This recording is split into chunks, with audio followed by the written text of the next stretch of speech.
only love for my brother, what I love for myself. Only Allah do I worship and asking for help. Every day 5 times must I always pray. I am proud to be a Muslim now. Everyone say La ilaha.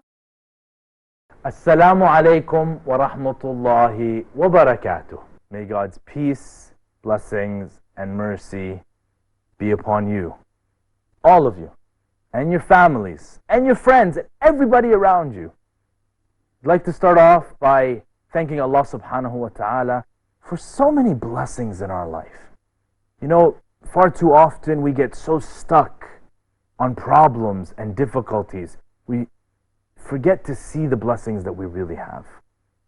So alhamdulillah, our program, Knowledge to Action, it's about making help easy. It's about utilizing that opportunity to help somebody else so they may enjoy life, so they may also be able to start seeing the blessings in their life. I'd also like to thank our audience today. Jazakumullah khair, brothers, for coming. We've got a good multicultural representation, and today's topic is very befitting when it comes to multiculturalism. Our title is Think Different. We're focusing a lot on the attitudes and the thoughts that we have of other people. Today we'll be using the example of racism and how to challenge the thoughts that lead to racism. But we'll also be challenging other thoughts as well. I just want to take you back to last session. If you recall the story of Ahmad ibn Hanbal with the baker, and he got dragged out of the mosque, thrown into the street. And now I just want you to think for a second. If you were treated so terribly, what would be going on in your mind? What do you think about when somebody treats you bad or disrespects you? Next time you get an opportunity, inshallah it never happens, but the next time you have a bad experience with somebody, analyze your own thoughts and see what conclusions you start to draw from that experience. Sometimes we have a bad interaction with somebody from a specific race, and all of a sudden we label all of them, right? In Hajj, primary example of how multiculturalism really looks like. All equal. Sometimes people meet people from a different country for the first time ever, and they get this opportunity to get a positive opinion of this entire culture. Sometimes people take negative opinions. Those are the things that we're going to address as well today, inshallah. But back to the story of Ahmad ibn Hanbal. When he was dragged into the street, and the baker took him in, and remember from last episode, the baker remembered Allah every single night. All night he's remembering Allah subhanahu wa ta'ala. And Ahmad ibn Hanbal asks him, what, did you get any special gift from Allah because of this amazing practice that you're doing? And the man said, everything I want from Allah I get. Sort of like ourselves. We almost have everything that we want in life. A few things we don't have. So blessed. Except one thing. The baker says, An ara Ahmad ibn Hanbal. That I may see Ahmad ibn Hanbal. Didn't know it was him. That's where we ended off last session. Let's continue from there. What was Ahmad ibn Hanbal's response? Look at his attitude. Ahmad ibn Hanbal didn't focus on being dragged by some Robocop, but some security guard into the street. He focused on his life purpose, his reason for existing. And he said, by Allah, I was dragged to your place that you may have your dua come true. That's how he saw the experience. Because most often, my dear brothers and sisters, we're not affected by the event itself. We're really impacted by the perception of the event. And so it's very, very, very important to have that positive attitude all the time. It's going to lead to a different lifestyle. And so it's important to think different, which will lead to acting different. That's our change process today. There is a very well-known therapy. It's called cognitive behavioral therapy, right? The focus is that if you change the way you think, your emotions and your behavior will be impacted. Sounds simple enough, right? So if I walk into a room and I look at you for the first time like, oh, he don't like me. He doesn't like me. This guy, he's just got this, him and his big black beard, he's not smiling. He doesn't like me. Or I'm intimidated by him. Or I can't trust him. Whatever thought I have in my mind is going to impact how I feel and how I act. And we already covered how you, yourself, you can make sure that others have a positive impression of you with a smile. Right? And we wanted to focus especially if you got a big black beard because it accentuates the whiteness of your teeth. Alhamdulillah Rabbil Alameen. But right now we want to focus more on what is actually going on in our minds. If I say to you, brother, think different, are you going to be like, Jazakallah khair, that's excellent advice? You're going to be like, okay. How? How do you take the knowledge and convert it into action here? First, you got to understand that it's difficult. Very hard. It's not easy to change the way you think because chances are you've been thinking that way since you were 6 years old or 5 years old or maybe even 2 years old. It depends on what it is you're talking about. For example, if it's impressions of male and female, well, your impressions of males and females began with your parents, mom and dad. So what happens when a child is born an orphan and has no father to be that figure for them? And we have these issues so often. And the Prophet Muhammad ﷺ being born an orphan is a reminder for us. There's a lot of people that need our help. Lots of people that need our help. So, some of these impressions they haven't formed, or if they've formed negative impressions. What about a young child who's abused his whole life? Or her whole life she's been treated like she's something less than? What are their impressions of others? This is what's all going on behind the scenes, right? So for our viewers at home, we can use this set as an example. You see me, but you don't see what's behind the scenes, the cameras, the lights, all of this stuff. There's so much going on behind the scenes. If we can start understanding what's going on behind the scenes, we can start to address these issues a little more seriously. And today we want to talk about racism.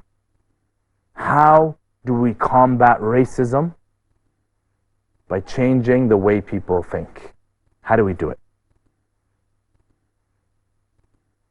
There's a hadith.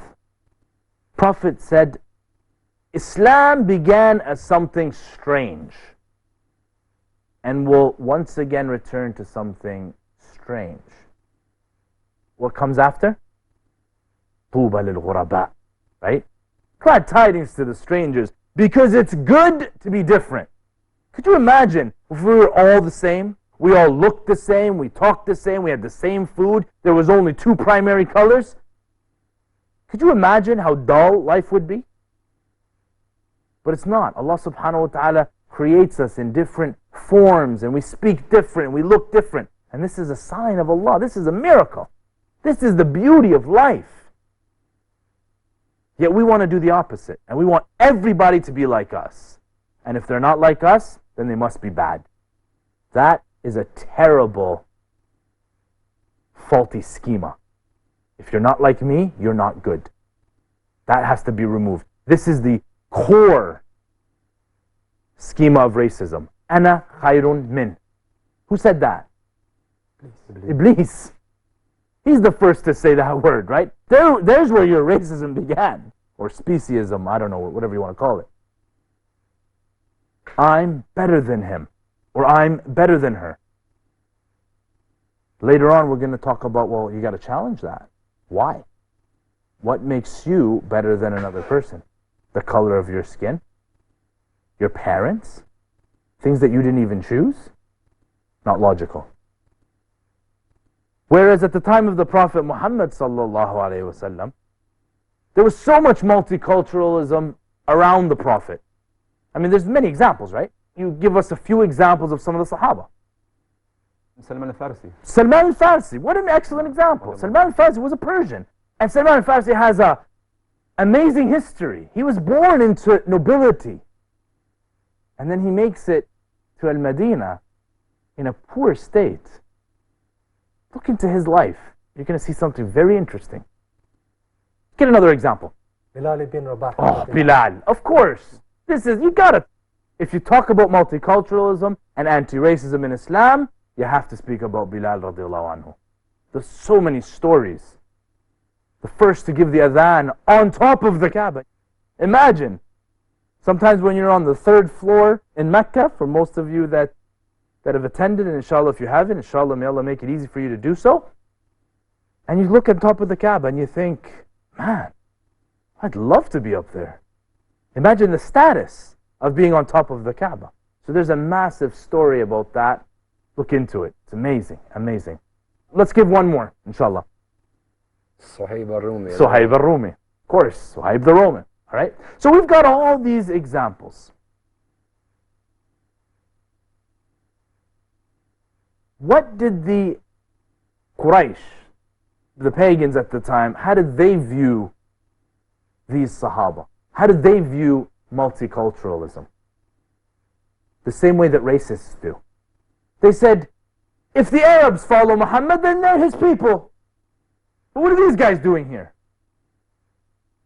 So they're trying to establish that these groups should stay together and these groups should not. Right? Inshallah, we're going to get started with some cognitive distortions. All right?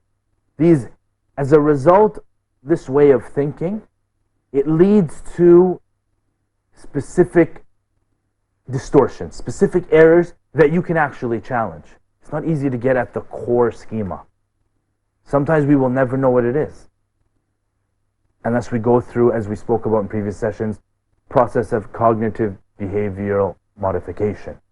I mean, some people call it brainwashing, because you're literally washing away all that negative way of thinking and replacing it with a positive way of thinking, a way that contributes to your happiness, not adds to your stress, a way that brings you closer to people, not pushes you away from them, and a way that makes you have a good opinion of Allah subhanahu wa ta'ala, not one that disconnects you.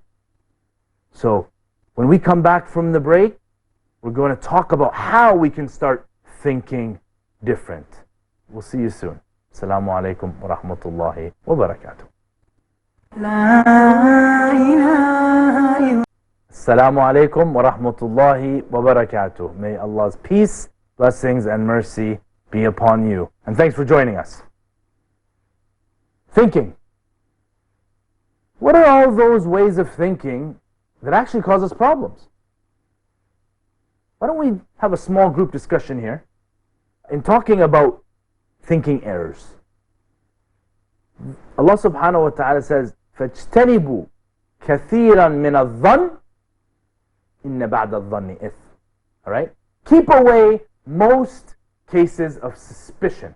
We can stop on this verse and spend another 50 sessions on thinking and thinking different. Today, we're just summarizing thinking different. So please do not think that this is the only thing that you need to do in order to think different. It takes years sometimes. Alright? But anyways, keep away most cases of suspicion. Which suspicions are they? Why don't we talk a little bit about certain suspicions that are actually negative, that actually lead to su'dhan, negative opinions of others, that actually contribute to haram, maybe even backbiting, maybe even some serious social issues. So, let me identify some of the stuff that we've derived here. One, all or nothing thinking. All or nothing thinking. So, if you want to join in this exercise, think about it. Do you ever think in all or nothings? It's either or. It has to be this or that. There's no other alternative. A second one, overgeneralizing, right? You take something from a small sample and you generalize to a large sample. Anybody that knows anything about statistics knows that that's false. It's a false conclusion. You may get part of it right, but if it's too small of a sample, you can't really call anything on it. It's like saying 25% of human beings wear green shirts. Because, well, the sample is 4 of us and you're wearing a green shirt, right? Or 100% of people from Sweden are Muslim or converts because you're from Sweden and you've converted to Islam or reverted, whichever you choose, right? The statistic doesn't work. So that overgeneralization requires more evidence. The mental filter, right? There's no way that you can interpret an event without it going through the negative experience filter. It's like you're saying, you look at a person, he's got a bad past, that's the only thing that you look at, which is connected to disqualifying the positives. Ever find somebody who never talks about the positives? Always negative. Everything's always negative. They disqualify any positive experiences, and not for any really good reason. It's arbitrary. Just, oh yeah, no. You talk about a brother, mashallah, this brother, he's done so much dawah, he does good work. Yeah, but, haha, and disqualify all the positives. Jumping to conclusions, right? So something happens, and we've already kind of discussed this earlier on when we talked about the, when you take two concepts that are not related and you relate them, you know? He looks this way, therefore he must be this. Prejudice, right? But there's two things that I'd like to remind everybody and our audience, inshallah ta'ala, about jumping to conclusions. One is mind reading. You think you know what's in the person's mind. Sometimes you have a good judgment of character, furasa. You can actually, you know what I mean? You can read nonverbals very, very, very well. You know, in psychology, it's important to understand, to learn what's going on in a person's mind by looking at their nonverbals, by engaging with them, and you know what? Simply asking sometimes and identifying patterns. That's not what we're talking about here. We're not talking about understanding people, but mind reading. You're on a bus and you look at a person beside you, and obviously you say, yeah, he's thinking this of me. Well, how do you know? How can you possibly read somebody else's mind? You can't say this is going to happen. Oh, I'm going to show up and they're always going to start late. They're always going to... It's negative thinking. It's irrational. Even if 99% of the time bad things happen, think positive, because perhaps this time is the exception. And you got to believe that there's always exceptions. And there's several other cognitive errors. And I know we're going through these a little quickly, but I'd like you, to reflect on each one of them for your own self. Another one is when everything's a catastrophe. Everything's a disaster. You can't see any possible hope in the future. That's it, my life is over because I got a 76% on my exam. Sometimes we get into that state of mind.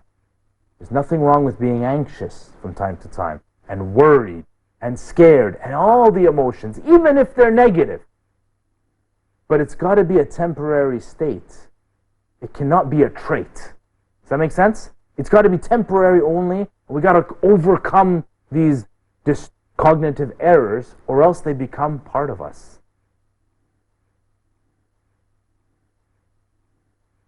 Emotional reasoning. Have you ever felt something and said, I felt it, therefore it's true? I feel, therefore I am, right? I felt it, that means it exists. I felt that he didn't like me, therefore he didn't like me. The problem when our emotions start to dictate how we think is that our emotions are not governed by interconnected networks within the brain. Emotion is a totally different area, and it's important to distinguish between the two whenever you're talking to somebody or helping somebody. Is this how they think or is this how they feel? Because if somebody says, I feel hurt, you don't tell them, no, you shouldn't. That's invalidating their emotion. That's very hurtful. If somebody says, He intended to hurt me. That's when you said, no, he didn't. Two totally different worlds, right? Make sense? Okay. So that emotional reasoning is important to identify. As are the should statements. Everything should be this way. And if it's not this way, then it's wrong. That's what we call extremism. It's got to be this one way. There's no alternative opinions. Nobody else has, everybody else who said something on this specific topic is wrong except for me. The problem with that is it narrows the amount of knowledge that we have in Islam. Right? It narrows the amount of the depth and the impact that Islam has had on the world. And so, it's extremely important to be open-minded. Once again, we're not talking about your average debate when people talk about Islam. No, you guys should do this. That's not what we're talking. We're talking about ourselves here. That we need to explore and we need to learn more. We need to take as much knowledge as we can and turn it into action, starting with thinking differently. And we'll go back to our acronym, I, ACT. Identify the issue. Analyze it. Challenge it. And then try again. Because if you fail, big deal. Try again and keep trying. I'd like to end with a small story here. When we talk about thinking differently, there was a young boy. And this boy's just, sitting on these steps. If you walk around certain impoverished areas, you find the houses really close to each other. There's this little boy sitting on these steps. All of a sudden, a guy drives by in a brand new car and goes into the store. Picks up something, water, whatever it is. But the boy's looking at the car and he's amazed. And so this young man comes out of the store and he's looking at this kid. He's like, yeah, kid likes my car. So he starts talking to the boy. He says, you like the car? He's like, that's a beautiful car. So he says, okay. He says, you want to ride? Kid's like, yeah, for sure. So kid hops into the car. They go for a spin. And so the owner of the car says, my older brother bought me this car. And so the little boy says, wow, I wish I was a brother like that. The guy driving thought, what? He didn't pay too much attention to it because he thought, oh, maybe the kid just made a mistake. So they keep rolling. The boy says, can you go back to the spot where you picked me up from, please? I need to do something really important. So he says, yeah, okay. So he rolls around. They come by the, back to the step. Little boy runs inside the house, comes out with a crippled young boy, his little brother. And he places him on the steps. And he says, look, you see? It's exactly the car I was talking to you about. And his brother bought it for his little brother, just like I'm going to buy you your car. I wish I was a brother like that, rather than I wish I had a brother like that. May Allah make us people who give and help others for His sake, and that keep giving and keep helping and thinking positively. See you next time. Assalamu alaikum wa rahmatullahi wa barakatuh. Only love for my brother, what I love for myself. Only Allah do I worship and asking for help. Every day 5 times must I always pray. I am proud to be a Muslim now. Everyone say La ilaha illallah Muhammadur Rasulullah. La ilaha illallah Muhammadur Rasulullah. La